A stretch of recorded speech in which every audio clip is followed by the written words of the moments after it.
What's up, everybody? And thank you again for hanging out. Another Willie Barcena's drop in. All right, we got the usual suspects right here. Fabian. Yo, what it do? Hope you guys had a great week. We got Robert Zapata. What's up, guys? Robert Bob Shoe. Speaking of Bob Shoe, I brought your other shoe from Texas, dude. Yeah, I left it there, bro. How do you leave a shoe, dude? Because we're unpacking, and I didn't put it inside my bag. Yeah. So I had them both, and I had it on top of my suitcase. But you left a couple shirts, and you left some shorts. Damn. I left shorts, too? Yeah, some gray ones. Damn, I was fucked up, bro. Yeah. That's why gray shorts? Are they Nike? Yeah. No, those are yours. Those are mine. Those are yours? Those are mine. Damn. Yeah, I was looking for those. Okay. All right. I'm like, wait a minute, I only left shoes, bro. Okay. But I just thought it was pretty ironic that your corniest joke is Bob's shoe. Yeah. And you left the shoe. Yeah, I did. I don't know why. I feel DJ's like, bro, let's just have like one shot. I'm like, bro, all right, then mezcal, bro. Then a freaking beer. I don't want to hear that shit, bro, because first of all, I want to give props to Tyler. It's Tyler, Texas. And man, bro, really smart audience. Smart audience. So where exactly is that in Texas? Man, it's southern Texas, like going towards, not nearby, but going towards Shreveport. Okay, so it's on the so is it up and east or? I couldn't tell you, bro, man. Okay. But anyways, well, here's what it is. A lot of times, and no disrespect, Texas, but when we do like the big cities like Houston, Dallas, San Antonio, you know, the audience seems to be a little sharper. All right, even El Paso, I'll give you love, El Paso, but sometimes when you hit small towns, you know, sometimes they're not as quick, but some are. We had a good time, and where were we? You did some small towns, bro. What was it? Well, we did Laredo. Laredo. Yeah, Laredo is considered a small. I consider Laredo far. Yeah, they were cool. Yeah. But Tyler, Texas, man, and man, that's some nice homes up there for super cheap, bro. Really? Yeah. It's like you said it's kind of like a lot of trees too. A lot of trees. It doesn't feel as deserty. Dude, lot of green. A lot of green, huh? Yeah. That's and rivers for fishing if you're a hunter, whatever, man. But just props to that little town, and a lot of money there. Because when we're driving, we just see a lot of expensive cars. So there's a lot of money in that little town, man. Was DJ thinking about moving over there? No, we both thought, okay, maybe we should buy some property here. And he was like, did you guys look at how much the average median cost? What was it? I don't know about average, bro. I can't tell you average, but I know that houses we're looking at, because he was driving and then we would see a house or whatever, and it was like everything between 200 and 350. What the heck? Yeah, but really nice property, bro. Oh my goodness. With acres. Oh. Shit. Yeah. So anyways, yeah, man. You know, we went to go have a couple of steaks, and some appetizers, some drinks, and a dessert. You guys, some fly out my mouth. Guess how much, man? For both of you guys? Okay, 2 people, steaks, 2 appetizers, per person. 2 drinks. Yeah, $75. go lower. I say $55. 50, bro. Damn. That's what I said when I got the check. I said, "Damn." And you ate how you normally eat? Huh? You ate how like you normally eat? Yeah. Steak. What kind of steak was it? I got the ribeye. Okay. Yeah, okay, bro. And I got the mashed potatoes, and I got some greens, and then we got deviled eggs. Those are fire. For appetizer, and we had 2 drinks. And an appetizer? Yeah, an appetizer, bro. And drinks? How many drinks? Like 2 each. And dessert? Alcoholic drinks? No, I think we had one just regular drinks each. But still, bro, $50, dude. That's still good. That's like bro. to have a dinner like that in LA would be like 1990, dude. Yeah. To take your lady out, you know, when I used to take your mom out to dinner, dude, there's no way. And that's early 90s, be $50, bro. Yeah. I took my girl out this weekend to Black Angus. Okay. Isn't that, you used to take mom there, huh? Yeah. Yeah. Which one? The one in Burbank? Mm-hmm. Okay. That was my first time going there. And because I asked my mom, I was like, hey, any like recommendations for like good food? She's like, yeah, Black Angus. I was like, I've never been there, but I'll try it. You were taking me to fancy places. Hey, we were broke, bro. What y'all want to do, man? When we first going out. What'd you think of it? It's all right. But you know what, bro? What'd you order? The filet mignon or something? What'd you order? No, I got a New York strip, and she got some shrimp. Bro, I mean, back then, dude, like, man, I thought Scissors was like fancy, dude. Oh, it's funny you say that because Black Angus back in the day was like a fancy Sizzlers. Yeah, it was a step up. Of course, like, you know, a lot of steakhouses came out of the woodwork, you know, now. But back then, it was considered pretty cool. That was the one, yeah. Like, yeah. Man, dude, but I paid like $120 for that date, dude. Yeah. With an appetizer or no appetizer? Appetizer, yeah, and dessert. Okay. Oh, yeah. Okay. That's. But anyways, hey, Tyler, Texas, and Dallas, man. You guys, mad love. Thank you for the support. And you guys, you know, I know that you guys came and supported because the staff. You get the staff tells you like, hey man, we're at Hyenas in Dallas, and they're telling us, oh man, we haven't had nights like this, you know. Like this, you know what I mean, rocking, and then, you know, my audience is predominantly Latino, sprinkled with white people, and then a few black people. I don't know why. I didn't like write the demographics. I didn't create my demographics. That's who my audience is. Yeah. Do you know what I mean? I mean it, but they're good. You know, they always talk about how what good tippers my audience is, and I think, and here's my reasoning for always having an audience that tips well, because a lot of my audience is either first or second generation Latino, Mexican, predominantly Mexican American, and they know that the service industry, you know, you make a living out of your tips. Mm-hmm. So I think Latinos, we go out of our way to tip good because we know that money is going to buy some groceries or pay some bills. You know, so not only is it gratitude, but we're also giving back. So I feel that's why Latinos are such good tippers, man. And it's not the first time I've heard that. I've heard it like the second generation, right? You saying like, second generation, they still tip well, bro. Yeah. I mean. My parents were cheap tippers back in the day. Really? Yeah, dude. I used to hate it. Like, it's $1 a person. What? But the bill is like X. Whatever the bill is, there's 10 of us. Only $10. No wonder you don't have much in life. Oh, shit, bro. Fuck you, dude. The universe. I tip a lot. The universe took from you, bro. I know, motherfucker. Hey, but the tipping culture is like, fuck you fucking asshole. Hey, the tipping culture is kind of out of pocket now. Like, I don't know, like, what do you mean? Like, you're saying that it's getting overdone now. Yeah, it's you know, now everywhere. When you go to Starbucks, do you tip like at the Starbucks? Oh, I hate that when they just show you the machine. Yeah, and then they're like they're just looking at you. It's up to you, your choice. Yeah, I hate that. I hate when they're not doing anything extra. Yeah. No, all you're doing is giving me like something I asked for. Yeah, that I do hate. So do you tip at fast food restaurants? I'll give 10%, bro. Yeah? Yeah, I'll give 10%. And I really, because tipping is so embedded in me that, you know, I usually tip well over 20%.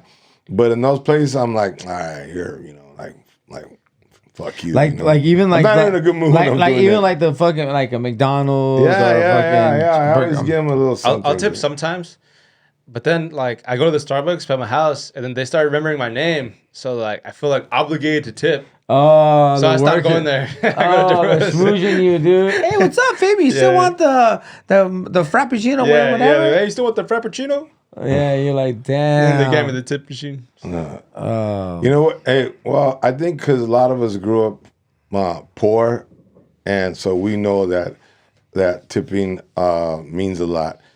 And because when you grow up poor, you know, you don't have a lot. A lot like this kid right here. But check out this kid, dude. So my son wanted a water slide, but why pay for one? I told him I'd make his own water slide, made truly by his mom. He had fun, and I saved some money by making our own homemade water slide. Now thank me later. I'm surprised the kid didn't go, wee. Dude, we used to make water slides out of trash slip and slides out of trash bags. Trash bags? Trash bags? How do you do that? You take the trash bag and you cut along the size of it, and it folds open longer. And okay, but it's only like but when 6 feet. When you're a kid, that's 6 feet of sliding though. You know what I'm saying? Like it doesn't matter. You get to slide for 6 feet. We used to do is get old carpets, like carpets. Somehow we'd find them, bro. Old carpets? Yeah, carpets, like chunks of carpet. All right, and you put them in because we would do it. You know, we didn't have what's it called, grass. So we'd get carpet and then put a tarp over it, and then wet the tarp, and then slide like that. Oh, damn. You know what I mean? Cool. So, but you had to have a good slide, bro, because they're obviously gonna fuck Bang yourself your knee. up. Yeah. You know, but we would do that. Now, man, we were always like making our own stuff, you know. Obviously, like water balloon fights. You know, My cousin used to have a above ground pool, those Adobe pools. Oh, he was like your rich cousin. Yeah, huh? that's my rich cousin. Right? And East LA too, Yeah. bro. We're like, what the heck? He has a pool, an above ground pool, and we would run in circles and create a whirlwind. Oh, okay. And it'll take you like if you keep running in circles, all of us all together, and it get the water moving, and then eventually we stop, and it just like you just let it yourself go, and it just takes you, dog. No, yeah, dude. Whoever had the above ground pool, like that was where the carne asada was at. Yeah, exactly. He had all the toys. He had all the Voltron toys. He had everything, dude. And somebody would always jack themselves up because you can't dive off of those pools. So somebody would always try to like step on the edge and slip and fuck your knees up or fucking smack yourself. Dude. Always, dude. Yeah. No, so yeah, listen, with that kid. And then I always had, man, I had the same like trunks, like that kid. I had the same trunks for like 3 years.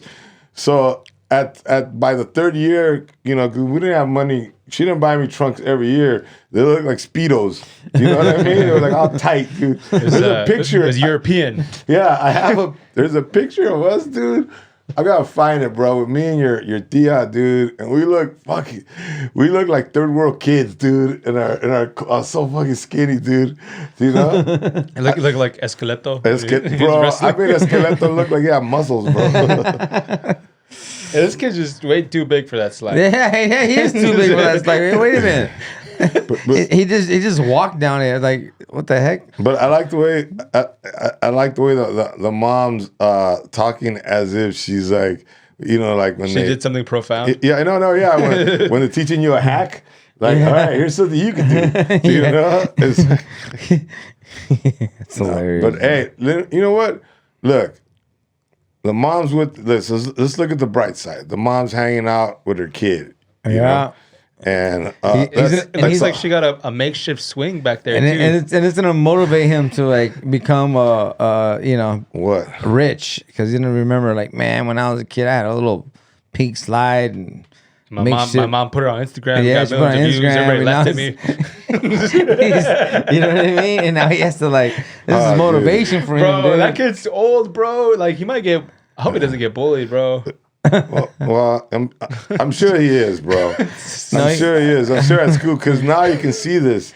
So you know, the other kids are probably showing it to him. You know, that's horrible. They're probably telling him. They're probably telling, "Hey, bro, can we go to your house and use your slip and slide? Your slip and slide. Your sister's slide, and we can slide down and put water." Like, I don't know, dude. Dude, what the heck? It's funny, dude. Okay, how you say, when you said, I don't know right now? Yeah. When you're talking about something, when you say, I don't know, it means you're out of things to think about. Yeah, exactly. So you're supposed to keep Well, But I stopped. Because you know what? Because I've seen you do this on stage. Yeah. Where the joke doesn't go good, and you're just, I don't know. You know what? You know what? I was Bro, you just did gonna that say right now. something, and then I stopped myself. Yeah, That's but why. you do that. I've seen you do that on stage where you start talking and you start talking really fast. I don't know. Yeah. You know that. You know right? because my brain is thinking of something, and I go, "Hey, maybe that's not a good thought. Maybe Well, what just was change." the thought? Well, the thought There was no there was no thought. You drew a blank, dude. There was no Jesus, fucking thought right I now, got bro. That's nothing. what happened, dude. Jesus Christ! We just went into the mind of Robert Zapata. Oh shit! Yeah, honestly, Robert, I would love to know how it would be like if I can. I'm sure they're gonna be able to do this in the future, bro. Where where we're asleep and I can get in your mind to see what it is to be Robert Zapata, and you know what I mean? So like, okay, this is what it is like to be Robert, and then you come out of it and you're like, fuck, it's dark, it's lonely in there. Dude, I feel like- damn, this is fun as hell in there, dude. I don't know. If you guys switch bodies, I feel like You'd get dude, so mad. Bro, you'd be get like so 10 mad. times more pissed off every day. You'd be so fucking you're mad. what? You'd be so mad. You're like, what the fuck is this, And dude? fucking Robert would be Can't extra even fucking jolly reach the top if he of was the in your fucking body. cupboard. You'd be all mad and shit. If you were in my body, you'd be like, bro, really, you're gonna jerk off again? Hey, did you see the one about jerking off, dude? You got. This is like, dude. This is for people. Always think when I make jokes about masturbating, they always think like, oh yeah, they're jokes. But check this out, bro.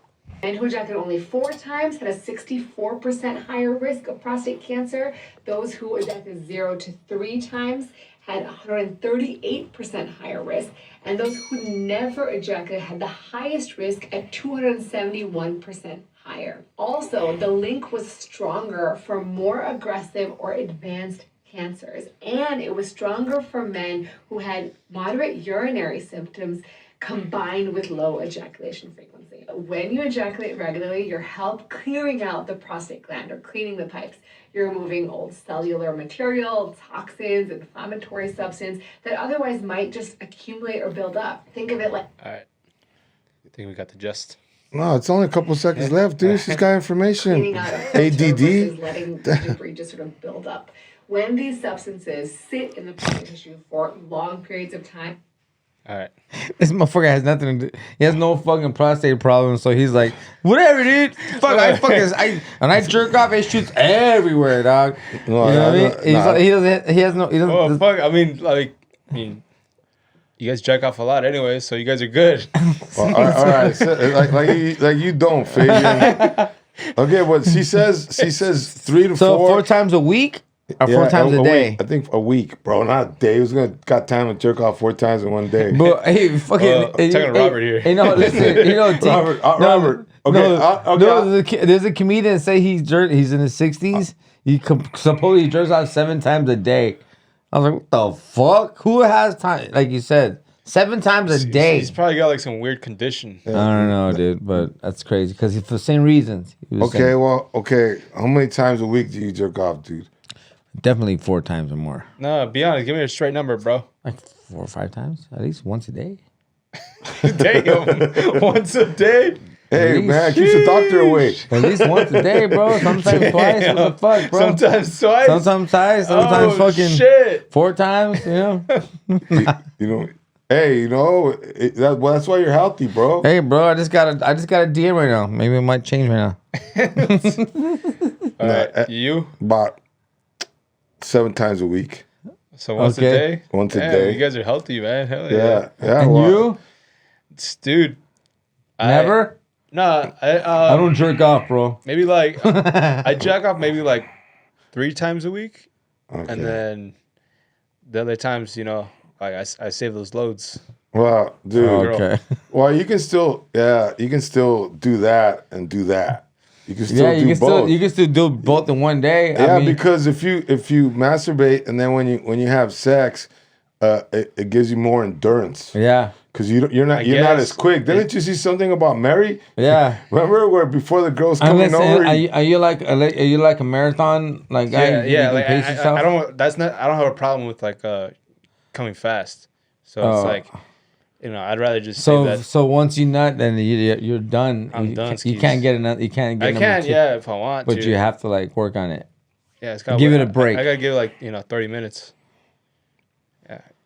Well, damn. Okay, well, at least what we do know. How do we end up here? I don't know, dude. No, we got up here, man, because we're talking about health, man. Yes. About health. I mean, yeah, we can joke around all we want when we're on stage. Obviously we make everything into humor, right? You try to make reality into humor, and what this shows is that there is humor when we talk about this, but there's a lot of scientific proof now that it's actually healthy versus before. Jerking off is it's the devil tempting you, or it's immoral, and then now you realize that it's actually healthy. I would love to know what I've read somewhere where for women it's also healthy to masturbate. Well, I remember in high school in the sex ed class, I was a freshman, bro. They told us this that. Yeah, but when they tell freshmen about this, you guys are all giggling, because I know I would have been giggling, right? You guys are all like, "Yeah, I was like you, bro." Nah, I think as a freshman, you're trying to like not be a freshman. You know what I mean? You're trying to be like, hey, we're adults here. We're high school. So, no, everyone was pretty serious, but. They said that they're like, how many times is it healthy enough to have sex? Like, what's the best amount? They said as much as you can. So, oh shit. Oh, that's what got you going. From there, it was on and cracking, bro. That gave you the green light. He's like, wait a minute, I'm supposed to do as much as I can? I want to ace this test. I went to the bathroom,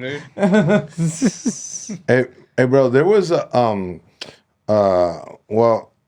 there's things that need to be talked about more. Obviously, for men out there that think it's a joke, obviously, if you could do your research, guys, and ladies, if we have for the ladies that are out there, so tell your husbands, help them, assist in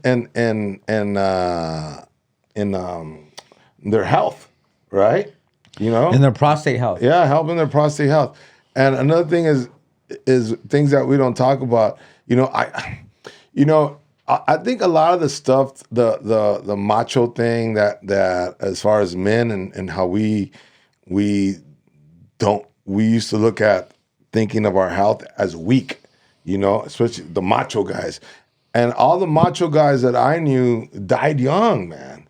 Do you know what I mean? Yeah. And the guys who were like into, man, I'm gonna go jogging, I'm gonna stretch, those weren't macho things back in the day, and those guys die, they pass away younger than the guys who eat right?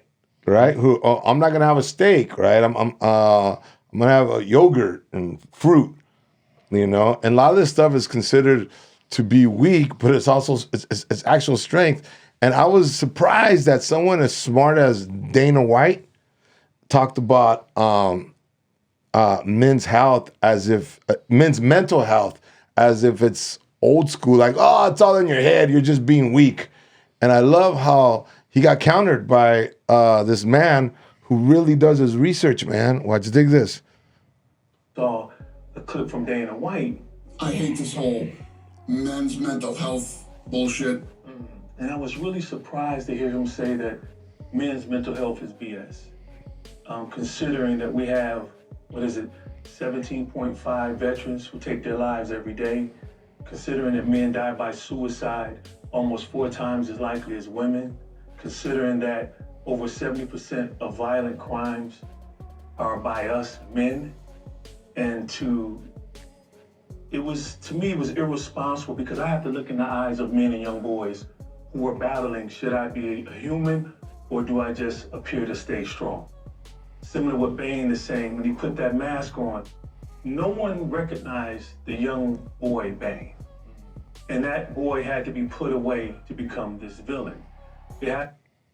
So I love what he said, that I think today when you dismiss mental health. Come on, man, cut that shit out. When the statistics show that so many men are taking their own lives, and I mean, the reason a lot of men are in jail is because of violent crime, and violent crime comes down to mental health. Having not, you're not able to control your mind, right? So the fact that this guy called him out, Dana White, I mean, there's things Dana White says that I say, okay, I agree with that. That makes sense. Yeah. But there's things like this, like saying that mental health is like, it's all bullshit. Man, I think saying it's all bullshit is why there's so many issues. I think, growing up, it was, mental health, it was just not really talked about. And for guys, I know you just started going to therapy and you just started talking about, your feelings and stuff. But for me, as a kid, I really had to bottle everything in because that's the way you raised us. I was too much, man. And I know I did wrong because I looking back at you guys but here's my reasoning, all right? It's not an excuse of why I was so hard on you guys, but it's just why I did it. It was wrong because I felt your mom was already an overly loving, super sensitive mom. So I felt, if I'm really tough on you, and then you have this mom who's really oversensitive, I felt like together we were a balance. You had the yin and yang. Yeah. You see what I mean? Versus if you would have had a mom that was chicken shit, and I know you have friends like that. I mean, the way, if you would have had a mom like mine, and then along with me, and you had just two people on you all the time, you would have been just a miserable fuck. But at least when I did, when I did all my shit of hey man, I ain't fucking around, get your shit together, boom, boom, or whatever I did in sports, and then I would leave. I know, bro. I know for a fact, I can feel it. Put it that way, that your mom, that when I wasn't there, the house was totally different. You guys were having Cheerios in front of the TV. The blankets were in the living room. You guys were yelling, screaming at her, "No, mom!" and talking shit to her. I knew there was chaos when I wasn't there. And your mom was she could take it up to a point where you guys got too crazy, and that's probably when she would say, "You know what? I'm gonna tell your dad." Did it ever get like that? Yeah. So what was the difference between when I was gone on the road at the house, and then it was just you and your brothers? Describe to me the difference, dude. Okay, so I'll start with you. So when you were there, dude, you're okay. He was always in the living room, and the living room is the center of the house, right? There's rooms around the living room, and everyone would be in their in their own room. Everyone would be in the kitchen or the room, and no one would step foot in the living room, bro. No one wanted to be, and we'd just stay there until we either we're gonna go somewhere or we're going to sleep, dude. And it was no one wanted to and if he was sleeping on the couch, everyone would walk around really quiet so he wouldn't wake up. I was a dick, dude. I was a dick. But okay, how was it when I wasn't there? Oh, and man. I was on the road a lot, dude. Yeah. No, dude, I felt that's what a house was supposed to be like. Yeah. No, you see? It was fun. You guys were No, we were just, being kids. Running down the hallway, running up and down. Yeah. There was I try to have a balance, but, bro. There were some times where we did get out of the line and we pushed the limits of what our mom could handle, and then we know really fucked up is when either he was at a show or something, or he was coming back from a gig out of town, and we messed up that day, really bad. She would say, "Turn around and face the wall till your dad comes back." Oh, dude, that only happened a couple of times, but you remember? I don't know if you remember coming home. We're and we're facing the wall right by the door, the entrance of the door, dude. Dude. Oh man, we were fucked. And I would look at my mom really you gonna rat me out? You betrayed me. Yeah, dude. Well, listen, I give it to your mom, bro. Your mom was your mom got a degree in child psychology. She had a degree, and she's very patient, and she was great with you guys.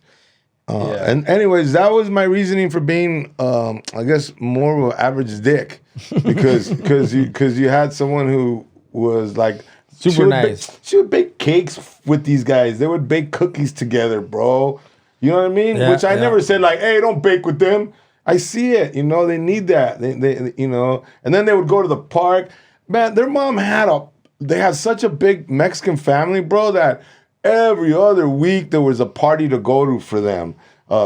Somebody's birthday, somebody's getting married, somebody's doing some church thing.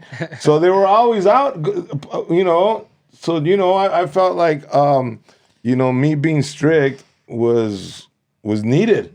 But, but also, Fabian, remember when I started reading, you were a little older. I think by this time you were like maybe 13, 12.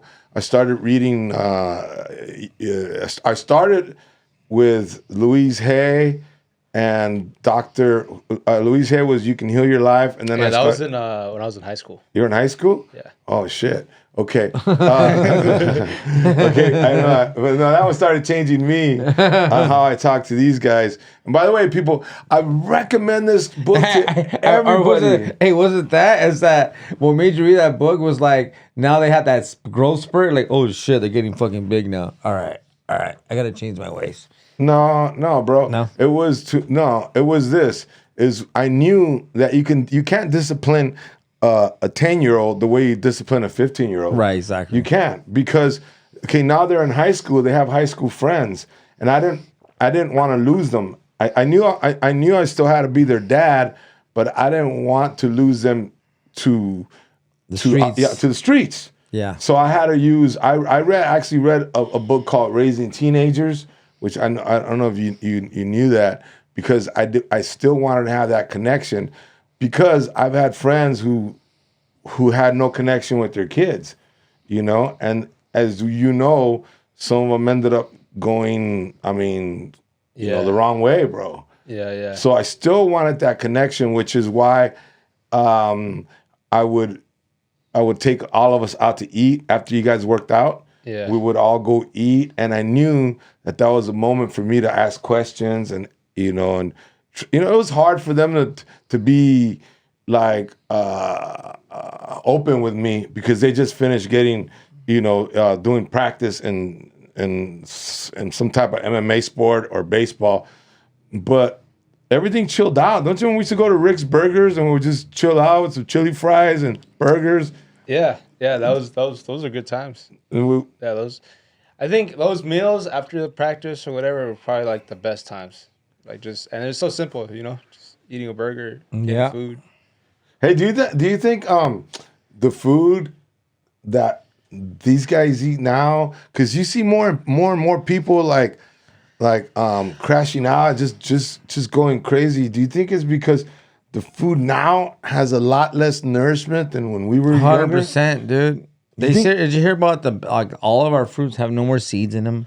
Dude, Bananas, I saw that. Oranges, watermelons. And I used to, when I was a kid. Did you see that, bro? No, I didn't. So when I was a kid, I used to eat watermelons with the seeds. And I used to always eat the seeds. My grandma would go, you're going to get watermelons in your stomach. Comes to find out, their actions are beneficial. Yeah, the reason, really? Yeah. The seeds are good for you? Yeah, they're good for you. They have all the way. I thought the antioxidants. same thing, dude. No, you just eat them. And now, because they sold us. They're like biochemically bioengineered. grown. That's right. Yeah. So that's why a lot of the fruit doesn't have seeds anymore. It's all seedless, which is because it's controlling our growth. Now we can't cultivate anymore. Well, I believe that contributes to a lot of our mental issues too, because who knows what's going in in our brain now, right? I mean, I'm sure it messes with your cognitive thinking, right? To be able to process things. Show me that thing on they're putting aluminum in the food. Starting to put aluminum in your children's waffles, you heard it, and it really breaks my heart, because I grew up on Ego waffles as a child, And I just recently discovered that it has bioengineered food ingredients labeled at the back. This bleached disc barely qualifies as food. Every Eggo starts as chlorine-gassed wheat, slathered in rapeseed oil, then crammed with aluminum salts and iron filings, the same metal in your soda can. That sludge is then mass sprayed as a synthetic butter blend containing zero butter stamped into pockets where it sits for nearly 2 years. But what made matters worse was scanning a pack with the Safe Choice app. It rated it 95% processed and bioengineered with the real... Bro, who's taking care of us, man? Bro. Who's watching over us? You know, before there was the government, you trusted the government They want us to die. To die.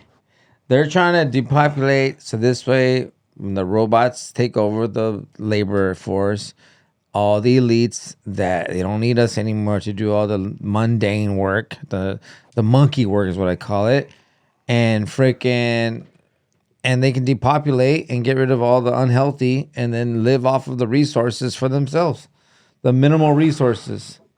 Well, Which there isn't. There's an abundance. Well, look, we have bro, an abundance of resources, bro. I know. Listen, I know that they're, you know, I mean, every war they kill the brown people all the time, right? Like every time they want to throw bombs now, it's always the brown people, and so I agree with you, man. Because you all right, dude? No, I'm good. Fuck, dude. No, like today, bro. Like I was at my office and I went to the Costco, right? And I was in line and I see this kid, bro. Like I could tell he something a little disabled, I guess, a little autistic. Okay. But the mother gave him a tablet, and he's looking at this tablet so close, and he's like, and she's trying to like calm him down, like, hey man, relax. But I'm trying to get him to look at me in the eyes. Like, and I see he's looking around, but he doesn't want to look at me. But I'm trying to get him to look at me in the eyes because that's the first thing about autism. Why? You wanted to be his dad? No, because autistic, they that's the first sign that they're autistic. They don't look at you in the eyes. Oh, why is that? I don't know. They just have a hard time. But it's gonna be hard because you got that one crooked eye. Right. Well, anyways, but you're probably freaking him out, bro. No, but the mom wasn't doing anything. She was let him have the tablet, which is worse. It exacerbates the autism. I don't know, bro. It's worse, bro. You know. No, that's new. I contribute that also to that. I'm saying the food. No. That and also new parenting. New parenting too. New parenting styles, bro. Is let the kid, you know, express himself. Don't hinder his freedom, right? You know, so that's a way of parenting today, bro. Well, you know, you have a parent like that. Yeah, I know, but the thing is, you know, she knows better to an extent. Like she takes away those tablets. She don't. Does she? Oh heck yeah. Oh really? Oh yeah, that's good, bro. Yeah. So she knows. Because I get her on that. Like, hey, are they still on the tablets? Every time they're on, I see them, and I go, "Is that what it is?" And because I question it, so then it makes her want to go. You know what? You know, like out of spite, she's gonna take it away from them. But I'm okay with that. Get them off the tablet. All right. I was talking to DJ, and I had this idea for like a TV show like a reality show about like the unpacification of teenage kids this generation, right? Where you put them through boot camp and stuff, and you get these kids that are like just iPad kids that have never been pushed hard at anything, and you pretty much like shell shock them, and then just see how like they react. That'd be a good show, right? Like, yeah, the fragileness of today's generation. Mm-hmm. Yeah, man. So basically, you're making these kids men again. Yeah. But the parents would be so scared. Oh my god! No. They're going to be on the show. The parents have to want to. Exactly, they're gonna have to. Well, you know, I saw a thing on social media where this guy went around and he puts phrases, you know, above average, probably, you know, high school, and it would have a sentence, and it would say, "What does this sentence mean?" And UCLA students couldn't describe. It? No, it's not decoding. It's a simple sentence. Oh, you know, really? Using you know, words with 3 syllables. You know, and they were like, like that. UCLA students, dude. I was like, holy shit. I'd be killing it right now. You know what I mean? I don't know. I don't know about that. I've seen you read. Well, you know why? Because listen, he could be onto something. Because look at, you gotta remember, now they're using AI. Now they're using ChatGPT. Now they're using all these cheat codes to like, hey, they're like, hey, chat. And you literally get all the information right there. I'm actually, and that's your fucking response, I'm bro. so grateful that there was not ChatGPT when I was in high school or college, because, bro, I would have been dumb as shit. Bro, that's what I'm saying. You're gonna be dumb as so lazy. Yeah, I researched like a motherfucker, bro. And in the stand-up, when I first started stand-up, man, I literally used to have a fucking dictionary. Like, what the fuck, you know what I mean? Dude, I used to go to how do I research a statistic? How do I research a joke? Every time I want to write a joke, I'd have to research about that joke, man. You know? Yeah. I used to go to Television Arts and Science right there on Santa Monica Boulevard and watch Lenny Bruce. I did that one time. I took the bus all the way when I was like 21. You watched Lenny Bruce? The movie? No, the comedian. Yeah, you watched him like the movie? Yeah, see, the movie, right? One of his sets. Not Lenny, but the comedian, not Lenny. George Carlin. No, the other one he wrote his Dick Gregory. Who? The Jewish guy. He wrote his when he got arrested. The got arrested was Lenny Bruce. Was the movie? Yeah, Lenny Bruce. You went to see the movie? No, Lenny Bruce is dead, bro. No, he's dead. He's from the 20s, bro. No. He died. What year did Lenny Bruce die? No, but they have his of all his stuff. If you go to Television Arts and Science. Oh, you didn't mention that, bro. I said you go there on Santa Monica Boulevard. No, you made it sound like you went to go see him live. No. That's what you were. No, I said you go to the Television Arts and Science on Santa Monica Boulevard. I take the bus and you can literally look at historical and I watched Lenny Bruce on like a little screen. You can see what he was all about because everybody was talking about Lenny Bruce. I'm all, who is this guy? And because we didn't have YouTube, we didn't have like ways of finding him, and I had to go there just to find it. Yeah, and I was such a horrible reader. Even though I have like a year and a half of college under my belt, bro, I used to get a headache. I remember I used to go to the Glendale library. I used to be like, I remember I'd get a book, I'd do research for it, and write a paper, bro. I was there till it got dark, dude. Bro, I don't. What? I can't imagine you in college for some reason. Bro, man, fuck you, bro. Dude, I remember, even as a kid, when he told me like you did junior college, I was like, this guy went to college? Man, bro. Hey, bro. Same thing with my dad. I was there with college. I was there with Gus. He went to East LA. Your dad went to college? Yeah, he went to East LA College for a second there. That's funny, dude. Yeah, I did band in East LA College. Oh, okay. So you didn't really go to college. Hey, I tried, bro. I gave it a shot, man. You went to Glendale? Yeah, I remember a teacher telling me. I went to Glendale too. Teacher telling me, but you know what? I don't know.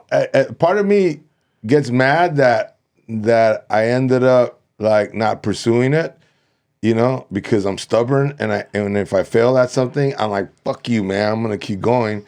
But the other part of me is happy that I found stand up. Yeah. Well, you're going for what? You were trying to be. I just want to get a degree, bro. I just want to get a degree. That's all. Just the AA. Nah, I just want to get a bachelor's, bro. But you started but you went to the community like first.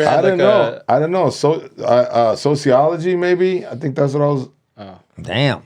So I don't know. Well, bro. I mean, you kind of did get a degree in sociology. Yeah. Well, I mean, half my jokes are all research, dude. Yeah, it is. So you're studying the human nature. Well, hey, you know what, bro? You make jokes about I could have been nature. this Mexican doctor. Watch,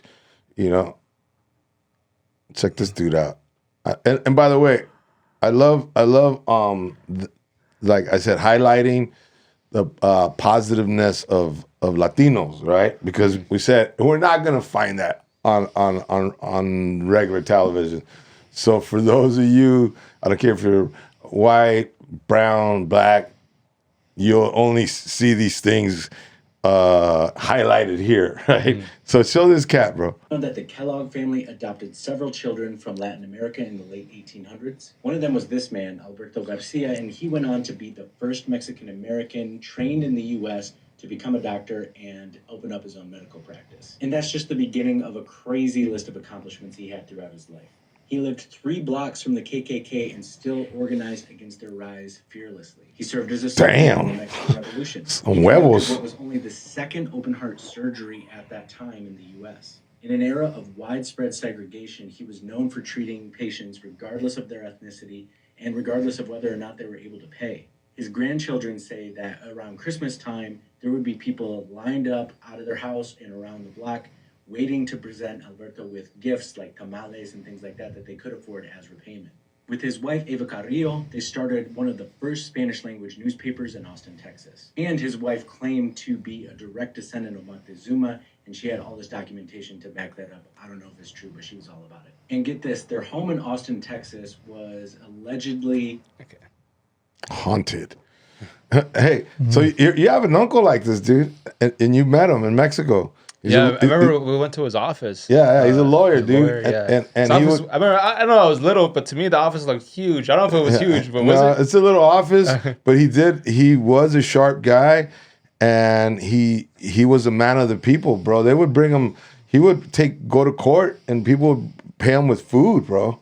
And he was a man of the people. He started the first Ford Union in Chihuahua. To get the workers unionized, so they can get benefits. So yeah, man. But this cat right here, I didn't know the Kellogg family adopted Latinos. And a Mexican. That was pretty. Hey, I had never heard of this. So for our fans out there that we love so much, you guys. I mean, let me know if you ever heard of this before. This is pretty impressive, man. Because, Latinos have done a lot that we don't get credit for, man. We even helped Michael Jackson, bro. Yeah, the Moonwalk. I saw that. Hey, by the way, without a Mexican, there'd be no Michael Jackson, bro. Right? So you're welcome. Here it is.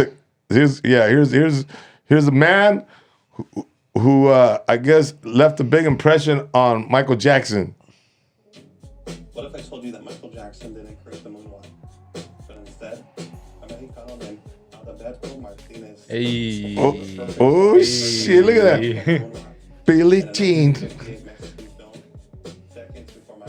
Look. Damn, silky with it. Oh shit, bro. Oh, there you go, man. You're welcome, America. Hey, yeah, dude. Hey, listen, man. This weekend you have your own show, right? Yeah, on Saturday. Saturday, where you at, bro? At the Ha this Saturday. Again? Yeah, dog. But you were there last Saturday. No, well, I did a guest spot. Oh, your guest spot. Oh, you were teasing them for this weekend. Yeah. Okay, it was like I want to see Robert again. No. Yeah. It was just a spot. I just did a spot. You know, guess that? But not tonight. This Saturday, I'm gonna be headlining it. What time, bro? At 7 p.m. Okay, so where do they get their tickets, bro? Okay, you can go to the hahacomedyclub.com. You can go to my Instagram, go to my link tree right there, and click and buy those tickets, guys. Yeah, make sure you listen. Go see Robert. You guys want to see some high energy, a funny dude. You guys know Robert's gonna bring it. Not only that, he's been writing. Yes. All right. So that's where the magic is in the writing, bro. Yeah, you're right. It's like boxing, right? Or any sport. The magic is what you did, before the game. Yeah.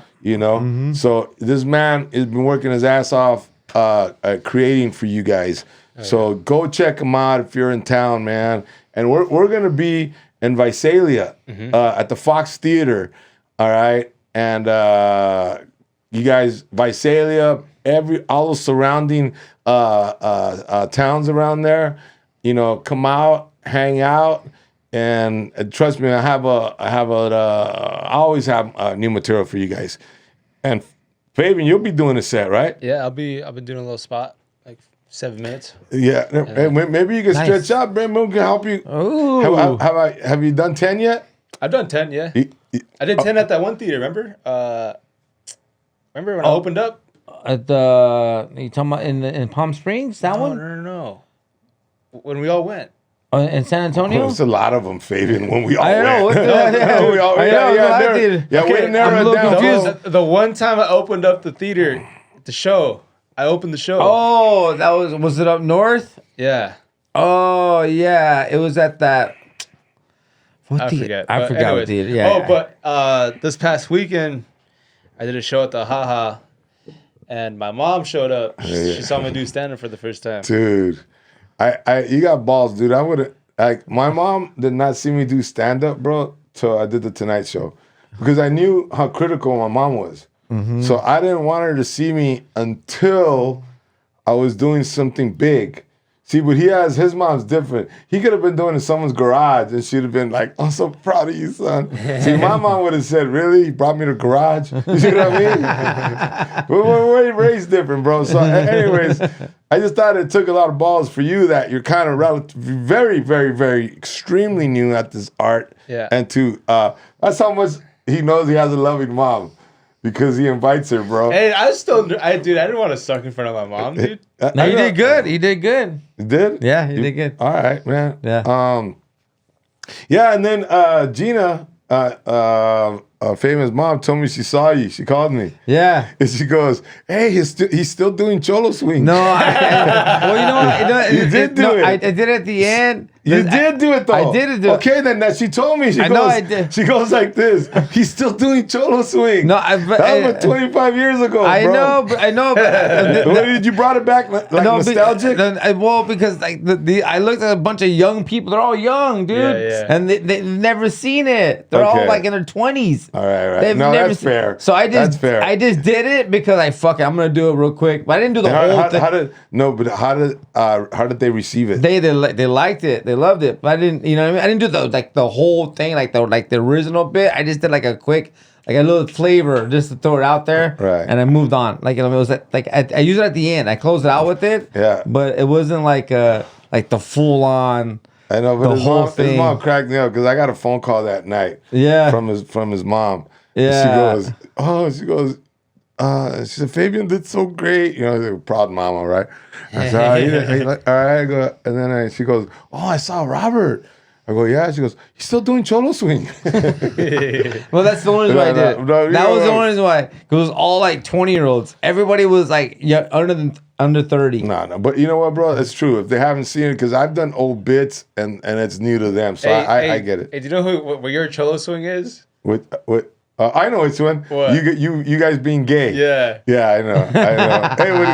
Well, mine is pretty funny, dude. Mine gets laugh after laugh after laugh, bro. Come on, you gonna compare that one to fucking cholo swing? No, I'm not saying it doesn't. I'm not saying it doesn't. No, I'm 20 years old though. Yeah, and he's like, Fabian doesn't like it because it makes face. He'll see why he's gonna pull back some old jokes when he like. If you bro, 10 years from now, you're like, I'm gonna do that bit, like, bro. You still doing that bit, bro? Every time he does it, some chick will come into me and hey, are you the gay? Are you the gay? Yeah, that's why. That's why you don't like it. Somebody in the audience. There's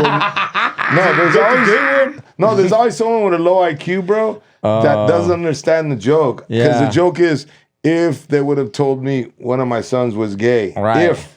Yeah. So somebody always says, "Oh, your son's gay." I go, I just nod, like, yeah, because I don't have time to explain to a dumbass how the joke. Yeah. You know, if you weren't listening or you don't have half a brain, I can't sit there and explain the joke to you. So I just nod, shake hands, and you know, keep moving. Yeah. But so hey, and next week is the party, man. The freestyle party. Freestyle party. At Tres Vinos, you guys. It's the very last one. I'm not throwing one anymore. All right, this is it. I'm not messing around. So if you like freestyle music, old school, and I also we throw in some cumbias, and I tell the DJ to throw in an oldie here and there. I'm fucking around, old school. We have Renee the Wizard that's gonna DJ, and also Robert Risque, DJ James, you know, their house DJ. So it's a party, you guys. Come hang out. This is like our 4th, 5th one, but this is the very last one. All right, you guys. We love you. And how do they get a hold of you, Fabian? You can find me on Instagram at Fabian Del Rey _ Oh, is that your new one? Yeah, I changed it right now. You did? Yeah, but it's just my Instagram. I haven't changed my, on the flyers yet. It's still just Fabian, but I'm doing like a test run on my Instagram right now. All right. No, I like that, bro. It's a cool name. Fabian Del Rey. You can find me at Robert Zapata, Instagram, TikTok, YouTube. Let's get the subscribers up as well. And your numbers keep growing, right, bro? yeah, they're growing, right, dude. Yeah, I'm right. almost at 7,800 now. Oh shit. Yeah, almost. Hey, how much you start? How many did you, when I first? We started, I was at 25. And now you doubled. I tripled. Quadrupled. I tripled. Attaboy. Yeah, I tripled. And then when are we working together again? Is it the Covina. Laugh Factory. The following week is the Laugh Factory? On the 21st. And in 3 weeks then, right? Yep. In 3 weeks, we're in Covina at the Laugh Factory. That's the podcast one, right? No. We're doing 5 shows. Oh, we're doing 5 shows. Oh. Yeah. Let's go. Covina, man. Make it happen, you guys. We love you. Thank you for hanging out with us again. We'll see you next week. Boom.